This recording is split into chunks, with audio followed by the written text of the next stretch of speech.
खबर बरेली से है, जहां करोड़ों खर्च कर ग्राम पंचायतों में बनाई गई गौशालाओं के बावजूद गोवंश सड़कों और खेतों में आवारा घूमने को मजबूर हैं। आवारा घूम रहे गोवंशों की वजह से किसानों की फसल बर्बाद हो रही है, जिसके बाद ग्रामीण अब योगी सरकार से आवारा गोवंशों की समस्या से निजात दिलाने की मांग कर रहे हैं।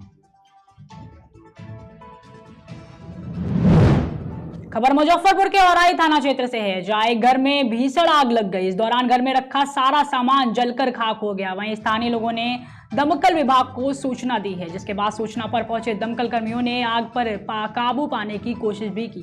किसी तरह आग पर काबू पाने की कोशिश की गई है। पापा नहीं था यहाँ पे, पापा जी भोज खाने चल गया था। मेरा भैया नहीं था, चौक पे थे, हम लोग तो घर पे गए थे। तो आपको पता नहीं चला?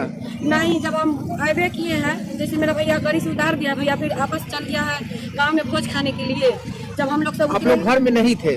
नहीं। इसके बाद घर में आग लग गया है? जी। आप लोगों को पता चला है तब आए हैं? नहीं, पता से पहले हम आए हैं। जब देखे मेरा छोटा वाला बाबू था ना, वो बोला है कि मम्मी देखो ना घर में आग लग गया। जब हम लोग सब गए हैं पानी लाने के लिए, जब मेरी दीदी थी हमसे बड़ी वाली, वो पानी भर भर के दीदी थी, हम उधर छींटते हैं। फिर हम सब लोग हल्ला करने लगे। क्या वो घर जला है? 4 रूम जल गया, 4 वाला था, 5 रूम जल गया। किनका घर जला है? क्या नाम? नागेश्वर है। पूरा सामान सब जल गया? सारा संपत्ति जल गया, कुछ नहीं था। मेरे बहन की, मेरी हमसे छोटी वाली बहन थी, उसको सारा गहना ही है था, कपड़ा लत्ता सब था। मेरा पेंडल भी ही है था। हम कल आए थे अपना भैया के छेड़ा छेड़ी। मतलब शादी का घर था? जी, शादी होना था। किनका शादी होना था? मेरा भैया के। अच्छा, भाई का? आपके भाई का शादी होना था? शादी का सारा सामान जोड़ा हुआ था? हाँ। अचानक घर में आग लग गया है? अचानक घर में आग लगी। कुछ हम लोग भी आए थे, हम अपना ससुराल से देखे, गहना उना पहन के सब सामान जल गया है? जी। अच्छा, घर में आग लगने के कारण नहीं पता चला है? कैसे आग लगा तो नहीं पता है? घर में नहीं थे आप लोग? मेरी मम्मी क्या क्या सामान था घर में? सब जल गया है? घर में छोटा सामान था, शादी का भी सामान था। आप ही का शादी था? कब होना था शादी? कितने तारीख को शादी होना था? सामान सब घर में जोड़ चीज के रखा हुआ था, अचानक घर में आग लग गया। हम भोज खाने चल रहे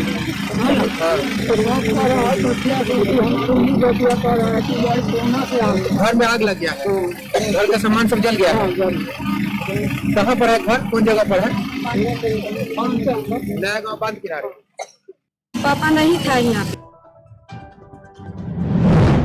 खबर बिहार के पूर्वी चंपारण से है, जहां भारतीय संविधान के जनक कहे जाने वाले संविधान निर्माता डॉक्टर भीमराव अंबेडकर 67वीं पुण्यतिथि अनुसूचित जाति जनजाति के प्रखंड अध्यक्ष लाल बाबू राम की अध्यक्षता में काफी सौहार्दपूर्वक मनाई गई। इस अवसर पर बाबा साहब की मूर्ति पर माल्यार्पण कर श्रद्धांजलि अर्पित करते हुए नगर अध्यक्ष रजनीश कुमार पाठक उर्फ रिंकू पाठक ने कहा कि बाबा साहेब ने भारत में शिक्षा और कानून के प्रति अपने विचारों को कोने कोने तक पहुंचाया है। उनका कहना था कि शिक्षा का अधिकार किसी भी धर्म, जाति और संप्रदाय की पृष्ठभूमि से जुड़ा हुआ नहीं होना चाहिए। वहीं उन्होंने अपनी निजी कोष से बाबा साहेब डॉक्टर भीमराव अंबेडकर की मूर्ति के चारों ओर ग्रिल लगाने का आश्वासन दिया है। हम लोग बाबा साहब का 67वां पुण्यतिथि एवं परिवहन दिवस मनाया है। केसरिया प्रखंड के अंतर्गत प्रखंड कार्यालय परिषद में बाबा साहब का प्रतिमा लगा हुआ है, जिसमें हमारे कर्मचारी अनुसूचित जाति कर्मचारी संघ के अध्यक्ष नंदबाबू जी एवं कर्मचारी संघ के टोटल सदस्य एवं समाज सेवी लोग उपस्थित हुए थे और नगर पंचायत के नगर अध्यक्ष एवं गणमान्य लोग भी उपस्थित थे। हम लोग कार्यक्रम किया है और साथ ही साथ पुण्यतिथि पर इस प्रखंड के अंतर्गत जितने भी भूमिहीन लोग हैं उन लोगों को बुला करके हम लोग अंचलाधिकारी को आवेदन दिए हैं पर्चा के लिए। इसको वास्ते का जरूरत नहीं है, जमीन नहीं है, उसको सरकार उसको वास्तविक पर्चा दे। इसी पर हम लोग काम कर रहे हैं और हम लोग को सोच बना है हमारे समाज को कि बाबा साहब को कामयाब हम लोग आगे बढ़ाएंगे। और उनका जो सोच था शिक्षा में आगे बढ़ना, संगठित रहना, तो हम इस पर लगे हुए हैं। और जहां तक संभवतः लग रहा है कि केसरिया में साहब को मानने वाले की तादाद बहुत संख्या बढ़ती जा रही है और बढ़ेगा भी। क्यों नहीं बढ़ेगा? क्योंकि बाबा साहब अगर नहीं होते तो आज हम जो बोल रहे हैं शायद हम लोग को बोलने का मौका भी नहीं मिलता। बाबा साहब संविधान नहीं लिखते, बाबा साहब हम लोग को अधिकार नहीं दिलवाते, तो हम लोग को यहाँ बोलने का अधिकार भी आज नहीं मिलता। 2006 में हम पंचायत का चुनाव जो जीते, आरक्षण सीट से जीते, शायद बाबा साहब का आरक्षण नहीं आता तो हमारे जैसे गरीब आदमी को मुखिया बनने का मौका भी नहीं मिलता। इसलिए बाबा साहब को मानते हैं हम लोग, बाबा साहब के कार्य को हम लोग आगे बढ़ाएंगे। अति महासभा वहीं खबर पूर्वी चंपारण से है, जहां बिहार सरकार के कल्याण विभाग के मंत्री मदन साहनी 6 दिसंबर से 12 दिसंबर तक आरक्षण अधिकार यात्रा का शुभारंभ केसरिया स्थित विश्व प्रसिद्ध बौद्ध स्तूप परिसर में करेंगे।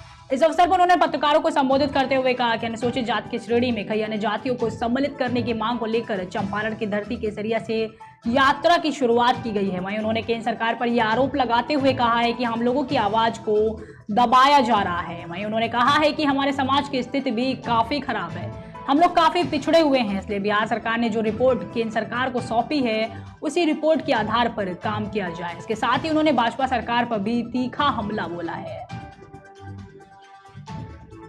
अति पिछड़ा महासभा के बैनर तले जो भारत सरकार को बिहार सरकार के द्वारा SC और ST के लिए अनुशंसा की गई है, उस मांग को पूरा करने के लिए हम लोग केसरिया के बौद्ध स्तूप से हम लोग पद यात्रा प्रारंभ कर रहे हैं। और यह पद यात्रा हम लोग 7 दिनों का होगा और पटना के गांधी मैदान के पास जो JP गोलंबर है वहां पर जाकर के हम लोग का यह पद यात्रा समाप्त होगा। और इस 7 दिनों के अंदर में हम लोग लगभग दर्जनों जगह पर हम लोग का सभा होगा और जितने भी बिहार के तमाम जिले के अति पिछड़ा समाज के लोग हैं इस पद यात्रा में शामिल होंगे और जगह जगह पर भी उन लोग के द्वारा कार्यक्रम में और सभा किया जाएगा। और इस पद यात्रा के माध्यम से हम लोग जो बिहार सरकार के द्वारा अनुशंसा भेजी गई है, जिसके कारण भारत सरकार के दोहरी नीति के खिलाफ हम लोग का यह पद यात्रा है।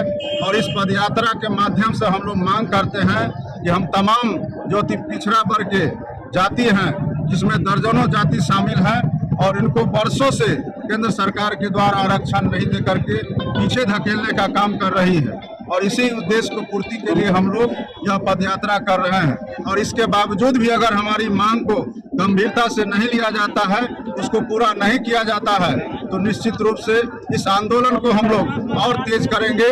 और आगामी जो 2024 में लोकसभा चुनाव है, उस चुनाव में हम लोग बिहार के अंदर से भारतीय जनता पार्टी और केंद्र सरकार को बुखार फेंकने का हम लोग इस कार्यक्रम के माध्यम से संकल्प। आज का कार्यक्रम है खबर बांदा से है, जहां बांदा के कचहरी स्थित अम्बेडकर पार्क में समाज सेवियों व बहुजन समाज पार्टी के कार्यकर्ताओं ने बाबा साहब अम्बेडकर के चित्र पर माल्यार्पण कर उन्हें श्रद्धांजलि दी है। वहीं उनके आदर्शों पर चलने के लिए लोगों को जागरूक भी किया है। साथ ही बताते चले कि अम्बेडकर के परिनिर्वाण दिवस पर अम्बेडकर पार्क में एक कार्यक्रम का आयोजन किया गया था।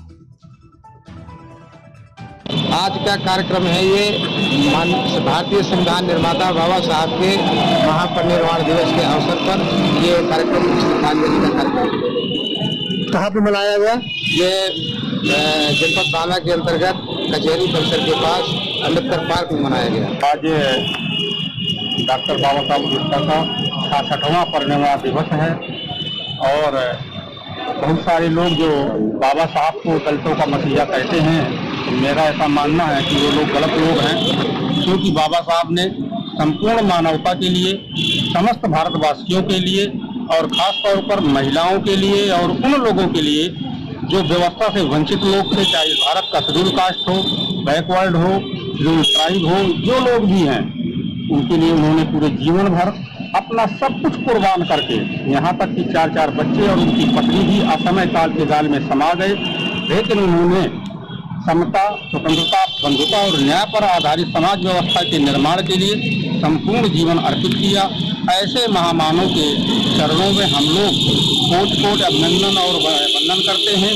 और आज का जो दिन है ये उनके लिए, उनके जीवन के लिए और हम लोगों के लिए एक संकल्प का दिन है और इस दिन को हम लोग संकल्प दिन के रूप में मानते हैं। वहीं रुकते हैं एक छोटे से ब्रेक के लिए, जल्द हाजिर होंगे।